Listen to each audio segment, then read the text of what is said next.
Hello, everyone.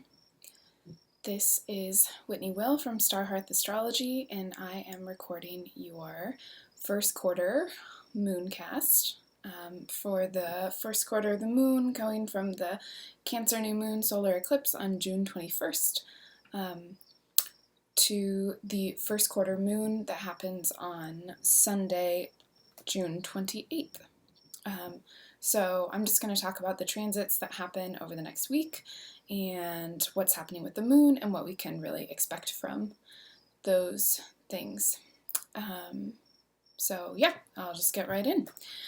It's a week that starts changing the story, and next week we'll continue to change the story of kind of what's going on with a lot of planets changing signs, planets changing directions, and kind of really pivoting us into what are the continuing stories from this year and what are going to be the stories for the next half of the year.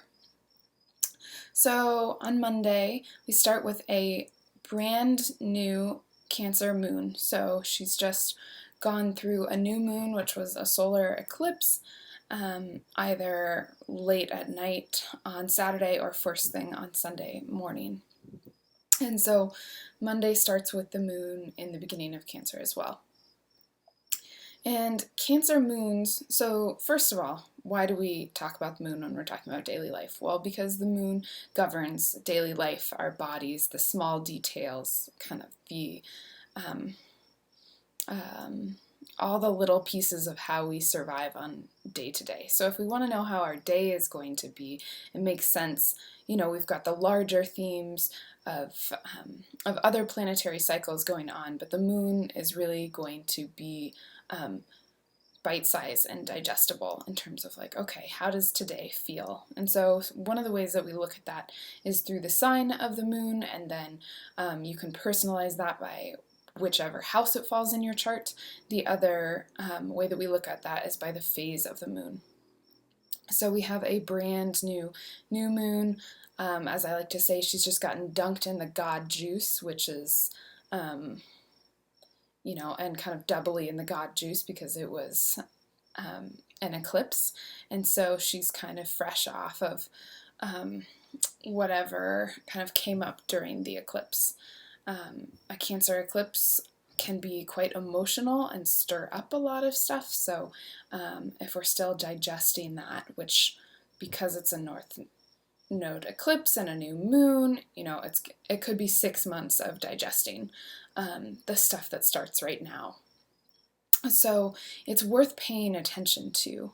But if Monday feels a little bit emotionally overwhelming, that makes sense because we kind of, maybe we had an epiphany or maybe something happened over the eclipse that changed our mind about things. Maybe we're overwhelmed by how many planets are retrograde and still trying to figure out what's going on even.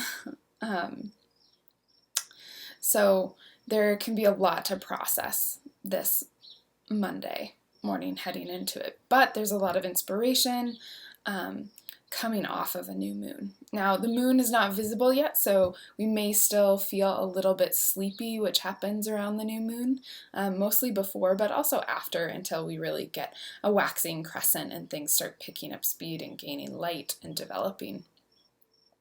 So there can be a little bit of that. So that's how we start off this week. We've got an emotional moon in Cancer processing an eclipse, but she's fresh, she's waxing. Things are going to start growing again.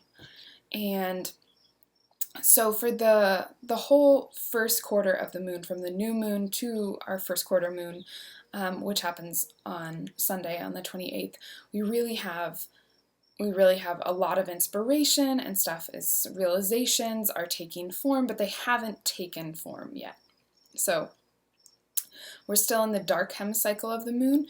The work is more internal, more reflective, and then after Sunday, we'll start seeing a lot of things move externally, and a lot of what has taken place inside of us will start showing up outside of us.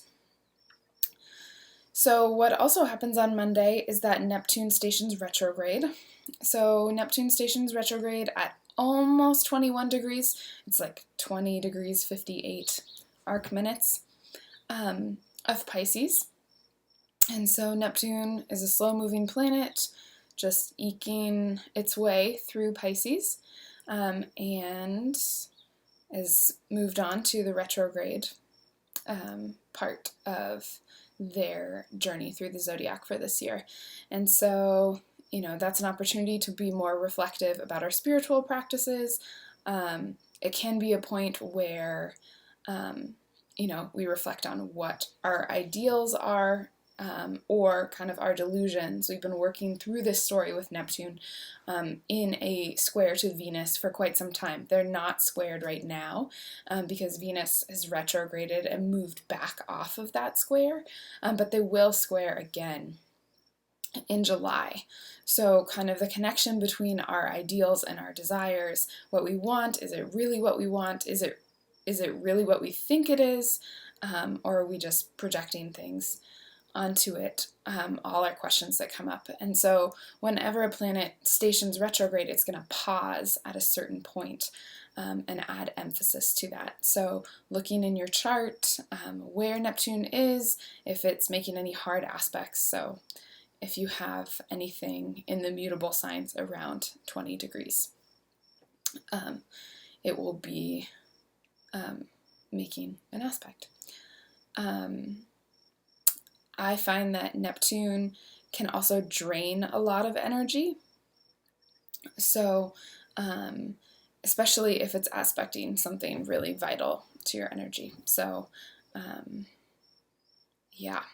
I have in the last few years been working with Neptune opposing my sun, which is in Virgo, and it definitely, if I am unbelievably tired, I check where Neptune is.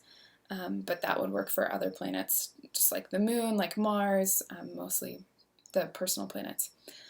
So Neptune goes retrograde, and when the outer planets go retrograde, they kind of get introverted, so all of that energy has to come from inside before it finds outward stuff. So it's also a good time to reflect and integrate anything we may have gained during its forward motion in terms of our spiritual practice, our beliefs, our connections to things bigger than us. And so we've got that tone. Then on Tuesday, the moon moves into Leo, so now we've got a waxing fire moon, and it's pretty bouncy and it's pretty hopeful in that space. And so I would say if you are having fun, have fun with the moon in Leo. If you've got some energy, the moon in Leo is really charismatic, is really flirtatious, is really warm, and I think we all could kind of use that. So however that looks, I don't know, write some love letters to your family because it's Cancer season. And then Wednesday is actually a super quiet day. The moon doesn't make any aspects in its journey through Leo. And then we can debate whether this is Wednesday night or Thursday, but at 12:50 a.m. on Thursday, Venus stations direct. So we have come to the end of Venus retrograde for this year. And now when a planet stations, they're going to hang out around a certain spot for a few days. So she doesn't start moving, but we're done with the retrograde phase. And so she stations at 5 degrees of Gemini. And so again, if you have anything around 5 degrees of Gemini or any of the other mutable signs, you can look where that is, and then also kind of wherever Gemini falls in your chart, looking for a special emphasis there with Venus moving forward again. And so part of what she's going to do, she's the morning star, kind of like the waxing moon. She's young, she's fresh, she knows what she wants, she feels like she has the energy to go get it, so there can be an impulse to move forward with what we want. but it's important that we integrate whatever the reflections of the retrograde were, which can be necessary changes in our relationships, and breaking out of patterns in our relationships. Then the moon is going to go into Virgo, and a waxing Virgo moon wants to get organized. So actually, this goes really well with Venus stationing direct, because the Virgo moon is really happy to make a plan of like, okay, how are we getting from A to B? How are we getting what we want? Hopefully Venus in Gemini has been able to choose what it wants, and the Virgo moon is going to try and find the most efficient way to go accomplish that. So that's really what we've got for Thursday and Friday, is the moon moving through Virgo, an earth sign. She is, the moon and the sun will sextile, so we're moving into the waxing crescent. The moon is going to become visible again, and that should bring some more energy and some more juice to wherever that is. It's also going to pull focus to wherever Virgo is in your chart. So yeah, like I said, on Friday, the moon moves through Virgo the whole day. On Saturday, the moon will go into Libra early in the afternoon, and so we'll have that shift moving towards that first square with the sun, which brings the moon is more than half lit up, and that will bring us into the fourth quarter, but that doesn't happen until Sunday morning. The big headline of Saturday is Mars moving into Aries, and so we've had Mars in Pisces for the last 6 weeks. We've had Mars in the last decan of Pisces in the last for the last week or so, where it has been processing letting go and kind of the limits of its own power. And so when it hits Aries, it's reborn into a cardinal fire sign, and it is ready to go. So if you're looking for the energy boost, here it is. But this is a long story. So Mars, right, will hit the ground running in Aries, but Mars is due to go retrograde in Aries in September, into November, and then won't actually leave Aries until January. So we have about 6-7 months of Mars and Aries. And Mars and Aries is really good at a sprint and not so good at a marathon, and it is being assigned to a marathon in Aries. But I think enjoying all of the initiative of Mars and Aries right now is good, but watch out for impulsive action and watch for conflict in whichever house it shows up in. So again, that's just figuring out where Aries is in your chart, and looking for some invigoration there. But it's going to be a longer, complicated story with a retrograde there. But it's definitely an exciting turn of events for now. Then on Sunday at 2:15 a.m. Mountain Time, the moon squares the sun, and that brings us into the second quarter of the lunar month, which has a bunch of big stories as well. We've got Saturn moving back into Capricorn. We've got the second Jupiter-Pluto conjunction. We have a Capricorn full moon eclipse, which is the final eclipse of eclipse season, but also the final eclipse in the Cancer Capricorn eclipse cycle. So really a culmination of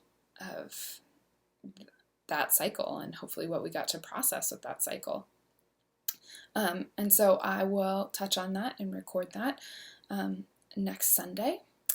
Thank you all for watching if you made it this far. If you want, give me a like and hit subscribe. If you are looking for readings, you can check out my website, starhearthastrology.com, or reach out to me on social media. Okay, have a wonderful and inspiring first quarter.